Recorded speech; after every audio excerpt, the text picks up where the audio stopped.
David Russell Williams, born March 7, 1963, is a Canadian serial inappropriate abuser, an unaliver and former colonel in the Royal Canadian Air Force. He is currently serving a life sentence with the possibility of parole after 25 years for two unalivings, committed in November 2009 and January 2010. In late January 2010, the Ontario Provincial Police OPP discovered evidence implicating Williams in the disappearance and death of Jessica Lloyd, and suspected links to two other crimes that had been committed in proximity to his previous home, in Tweed, Ontario. On February 7, Williams was interrogated on video by OPP investigator Jim Smythe and confronted with the evidence of tire tracks and boot prints at Lloyd's house. Over the next 10 hours, Williams gave a detailed confession of the inappropriate assault and unaliving of Lloyd. He also confessed to the inappropriate assault and unaliving of Corporal Marie-France Comeau, as well as at least two other cases initially. Subsequent investigation into Williams brought further confessions and revealed evidence of detailed notes and photographs stored at his home. Evidence showed he had broken into at least 80 houses to steal women's and girls' undergarments, which later escalated to inappropriate assaults and later still to the inappropriate assaults in Unilev. Williams was charged with 2 counts of first-degree unalivings, 2 counts of forcible confinement, 2 counts of breaking and entering and inappropriate assault.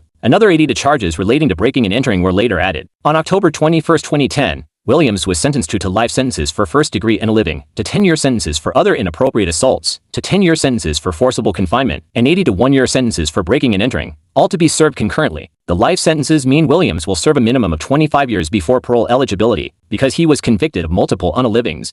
He is not eligible for early parole under the Feigned Hope Clause of the Criminal Code. From July 2009 until his arrest, Williams commanded CFB Trenton, Canada's largest military airbase, and a hub for the country's foreign and domestic air transport operations. He was also a decorated pilot who had flown Canadian Forces VIP aircraft for dignitaries and heads of state. Following charges being made in February 2010, he was fired from his post. Following his conviction in October 2010, he was stripped of his commission, ranks, and awards by the Governor-General on the recommendation of the Chief of the Defence Staff. Williams' uniform, documents, and military equipment were destroyed by the Canadian military. Thank you for watching. For more true crime stories, follow my co-host Child Case Podcast with Sylvia Pradia, where she covers child abuse cases.